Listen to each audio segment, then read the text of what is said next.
it's Reija, and welcome to my winter wrap-up. One of the first videos I made on this channel was my winter TBR, where I planned what books I was going to read in the months of January, February and March. And I absolutely failed that TBR. I managed to read 2 whole books from that list, and none of the others. But I did manage to read some very exciting books in these 3 months. So things that I've learned, I will not be doing TBR videos unless I'm participating in readathons, because I obviously can't follow through on them. But I will be doing wrap-up videos every now and then. So let's just get started with the books I've read. In January, I managed to read 2 books. That was also when I started the new school year, so it was kind of a hectic time for me, so I didn't manage to have much time for reading. But I managed to read Palimpsest by Catherine M. Valente and Vintner's Luck by Elizabeth Knox. Those were the only 2 books from my TBR that I've managed to read. And Palimpsest is about a magical city that you can only access at night by having intercourse with a person who's already been there. And people get addicted into going there. It's kind of like they're escaping the reality of their real mundane lives and searching for something magical in Palimpsest. And I absolutely loved that book. It was very surreal. Like Catherine M. Valente's writing style is very kind of cryptic and mysterious and very filled with flowery prose. So it's kind of hard to get into at first, but once you do, the book was really marvelous and I loved every minute of it.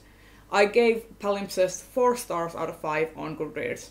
And then I read Vintner's Luck, which is a love story between an angel and a young vintner, and it follows their story from the time the vintner is a young man to his dying days. And that book was so hard to read. So hard. I had owned it for years, and I had heard so many good things about it, and I had started to read it at one point and then never got around to finishing it. And this year I decided that, okay, I'm going to try and finish all the unread books that I have on my shelves. So I picked Vintner's Luck up again, and I still quite enjoyed it at the end, but let's be assured that most of the characters in that book are kind of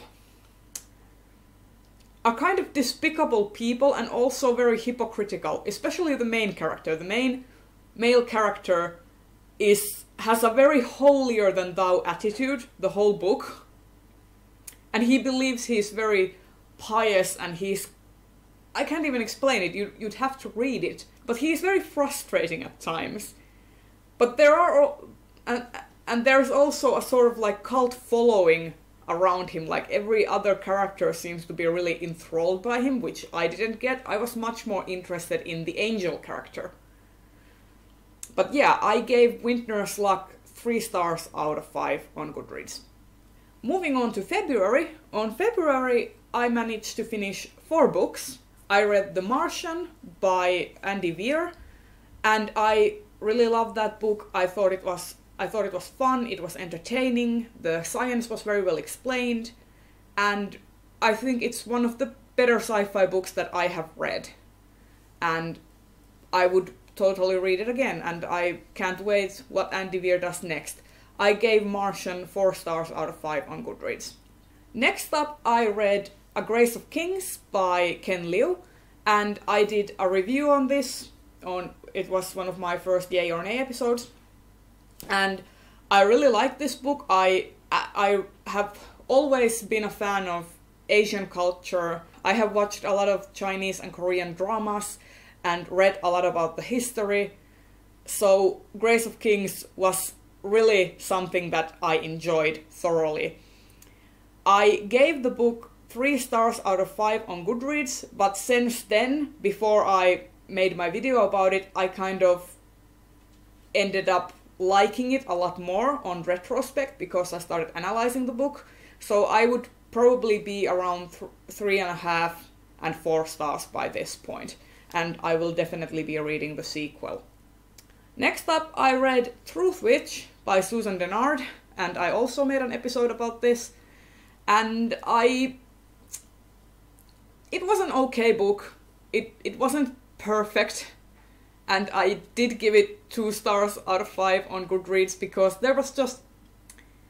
I think what annoyed me about this book was the fact that it was very tropey. Like, it didn't do much of anything new with the tropes that it was exploring, and I didn't quite buy the friendship between the 2 main characters. It kind of felt like Isolde was being taken advantage of for most of the book. Yeah, I didn't care much for that book, but I did like the potential it has, so I'm thinking that I will read the sequel of this series as well, because I want to know what happens, and I'm hoping that the world will get more fleshed out and the relationship between Isolde and Safi gets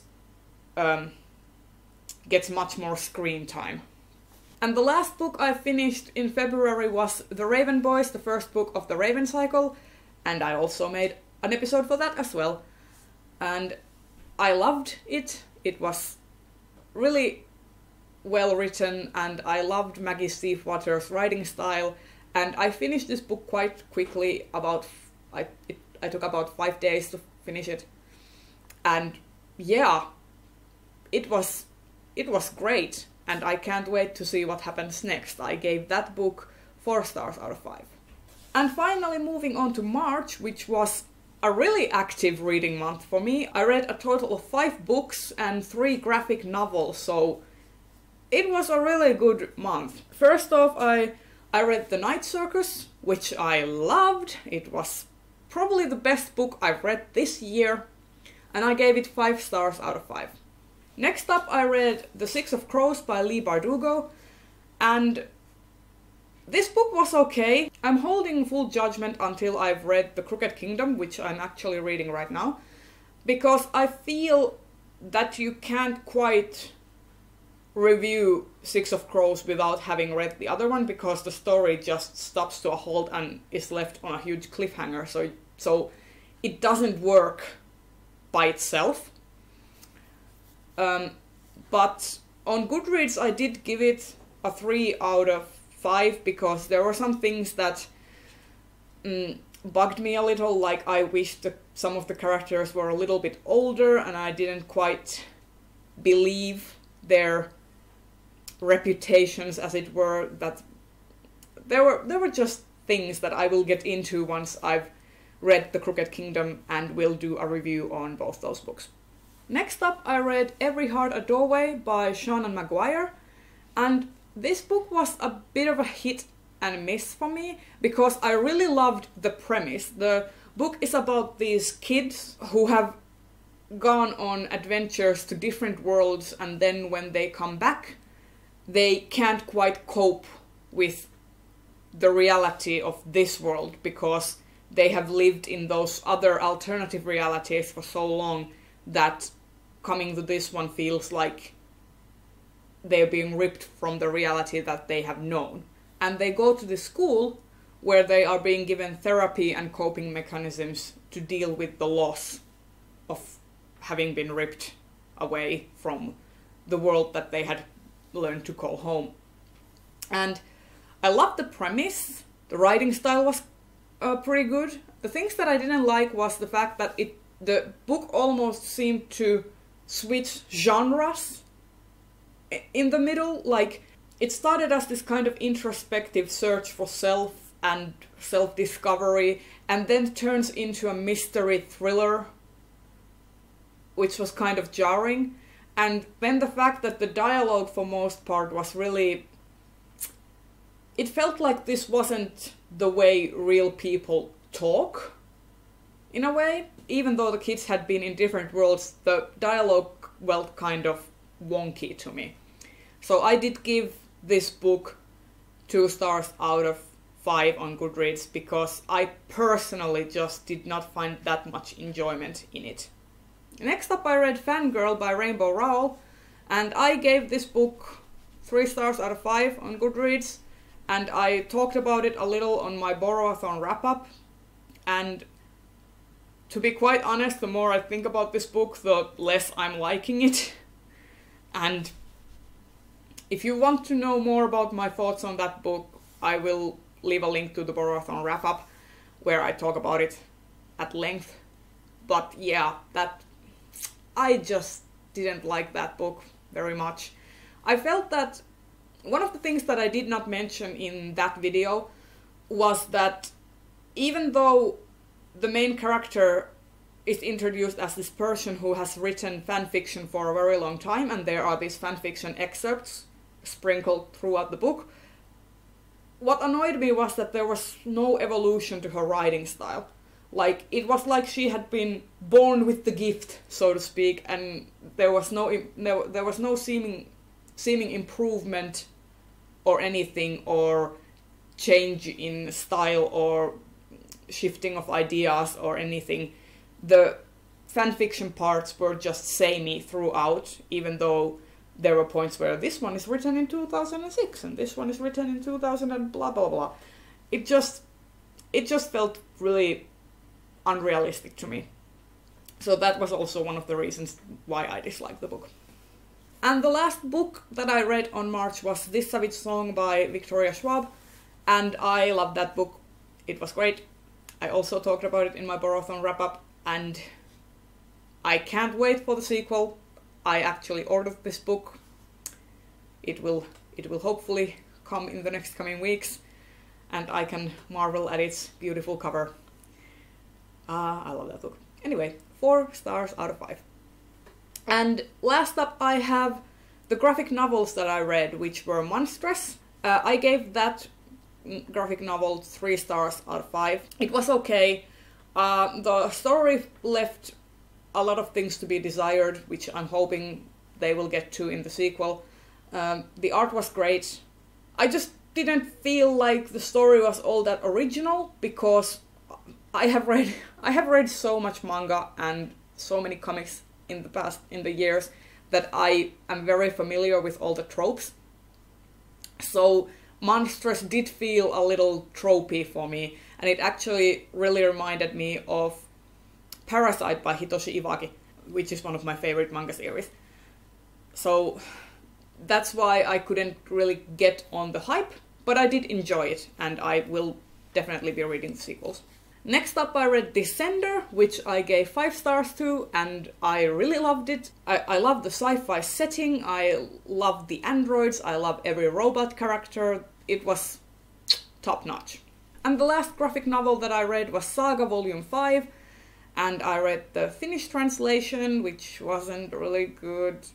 So I'm thinking that I need to read it in English, because I had read the previous ones in English.